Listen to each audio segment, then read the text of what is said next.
again. We're going to have a clip now of a lecture I gave about 15, 16 years ago. That the last day would not come until the Hajj has been abandoned. But the last day would not come until the Hajj has been abandoned. When do you presume that the Hajj will be abandoned? Let me see if any of the sisters have an answer. When Dajjal prohibited from going, yes. What event is likely to take place which will cause the abandonment of the Hajj? The big war, correct. And so they might use some cock and bull story about some virus which is a great danger to health, and get World Health Organization to issue an advisory, and then they suspend the Hajj. Attack on the US dollar, and it collapses, and all the paper money in the world collapse, and the US economy collapses, and then Israel replaces the United States as the ruling state in the world. لَتُحَجَّنَّ الْبَيْتِ لَيُحَجَّنَّ الْبَيْتِ وَلَيُؤْتَمَرَنَّ. The people will continue to make the Hajj to the house of Allah, and people will continue to perform the Umrah to the house of Allah, the Kaaba. بَعْدَ خُرُوجِ يَأْجُوجَ وَمَأْجُوجَ. Even after Gog and Magog have been released. And then the hadith goes on to say, لَا تَقُومُ السَّاعَةُ حَتَّى لَا يُحَجَّ. That the last day would not come until the Hajj has been abandoned. This hadith is in Sahih Bukhari. Let me repeat it. People will continue to perform the Hajj and the Umrah even after the release of Gog and Magog. But the last day would not come until the Hajj has been abandoned. And so when that day comes that the Hajj is abandoned, it will confirm that Gog and Magog were released long ago. Are you following me? Well, I am anticipating that the abandonment of the Hajj will take place. Alright, let me ask you, when? When do you presume that the Hajj will be abandoned? Let me see if any of the sisters have an answer. Good to hear you now.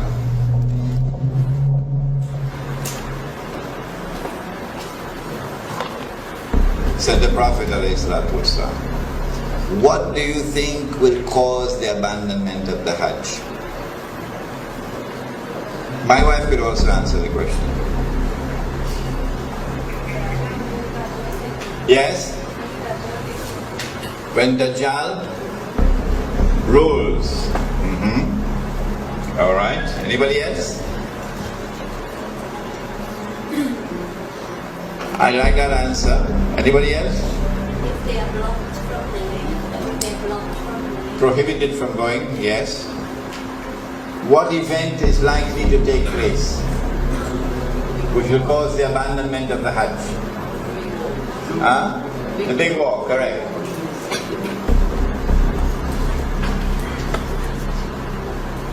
When Israel wages the big war, which will witness the dramatic territorial expansion of the state, and then a concomitant means taking place at the same time, a concomitant attack on the US dollar, and it collapses, and all the paper money in the world collapse, and the US economy collapses, and then Israel replaces the United States as the ruling state in the world.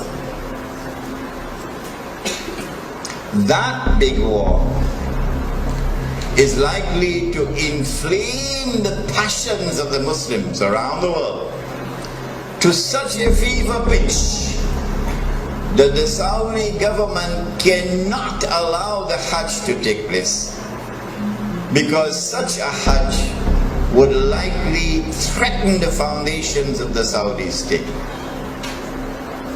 And so they might use some cock and bull story about some virus which is a great danger to health, and get World Health Organization to issue an advisory, and then they suspend the Hajj. And then the next year they continue the suspension until eventually the Hajj is abandoned. And so this... Bismillahir Rahmanir Rahim. Bismillahi awwaluhu wa akhiruh. I gave this lecture, I think it was about 2004 perhaps, at the Jama Masjid in San Fernando. It was a series of lectures on Surah Al-Kahf.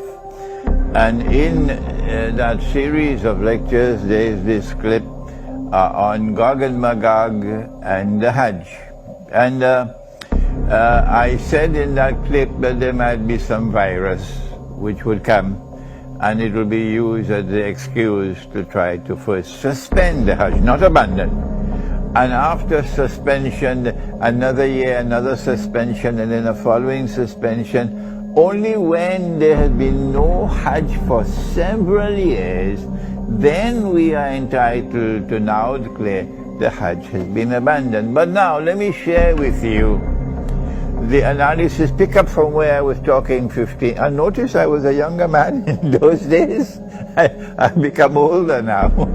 Let me pick up from where I left off 15 years or 16 years ago, namely the timeline. This is my opinion. And you must not accept my opinion unless you are convinced that it is correct. This is my respect for your rational faculty.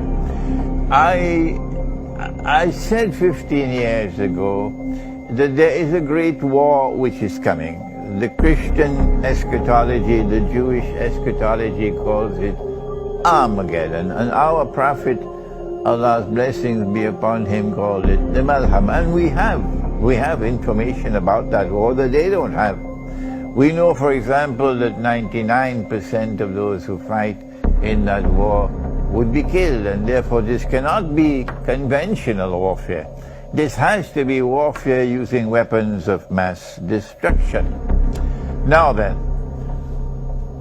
that war is going to bring about the passage, in our opinion, the passage from Pax Americana to Pax Judaica, and this will inflame passions in the world of Islam against the Saudi leadership which betrayed Islam. Betrayed. They are agents of Gog and Magog. They are agents of the Judeo-Christian Zionist Alliance. Those are the people who rule in Saudi Arabia.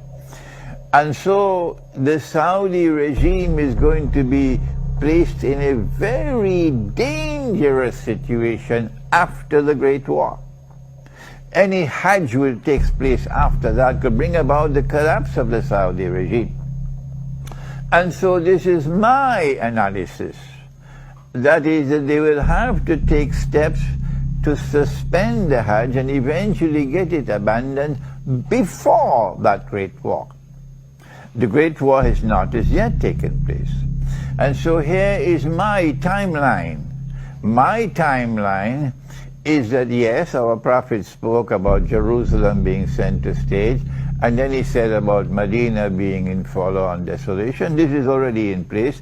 And then he said the next thing will be the Great War. And I am suggesting that before the Great War takes place, there has to be a suspension of the Hajj, and then followed by another suspension, and so on, in order to protect the Saudi regime when the Great War takes place. After the Great War takes place, the next event would be the conquest of Constantinople. And then after that, the next event would be the Khuruj of Dajjal. And only after the Khuruj of Dajjal would you have Imam al-Mahdi, the emergence of Imam al-Mahdi alayhi salam, and the return of Nabi Isa alayhi salam. Those the deaf, the dumb, and the blind, who absolutely insist with obstinacy that you cannot have any Gog and Magog in the world until Jesus has returned. Leave them, leave them. They are people who no longer have the capacity to think and to study the Quran. But for the rest of you, and mashallah, there are so many of you there who are prepared to think. We are saying to you that our hadith, the Prophet ﷺ has made this prophecy, which is there in the clip, and which is in Sahih Bukhari. لَتُحَجَّنَّ الْبَيْتِ, that you will most certainly perform the Hajj. وَلَيُؤْتَمَرَنَّ, and you will most certainly continue to perform the Umrah to the house of Allah. بَعْدَ خُرُوجِ يَأْجُوجِ وَمَأْجُوجِ, even after Gog and Magog have been released. Did you hear that? Even after Gog and Magog have been released, the Hajj will still continue. The Umrah will still continue even after Gog and Magog have been released. لا تقوم الساعة حتى لا يحج. Then the hadith continues to say that the last hour will not come until the Hajj no longer takes place. The Hajj no longer takes place. A suspension of the Hajj for 1 year does not qualify as fulfillment of this hadith. So yes, there may have been suspensions of the Hajj in the past. Why waste our time with that? We're not concerned with that. He said, لا تقوم الساعة حتى لا يحج. He is talking about when the Hajj no longer takes place. Let us ask the schoolboys, give us a break. We are people who think. They cannot think. They've lost the capacity for thinking. So when the Hajj no longer takes place, no more Hajj, then you can no longer say that Gog and Magog have not as yet been released. No, you'll be very wrong. It will not be possible for you to say, no, Hajj, Gog and Magog can only come after Nabi Isa alayhi salam returns. You have betrayed the Quran. You have refused to study the Quran, and now you pay the price for that betrayal. This is the importance of that clip of 15 or 16 years ago. Now then we turn to another subject, and give me a little chance.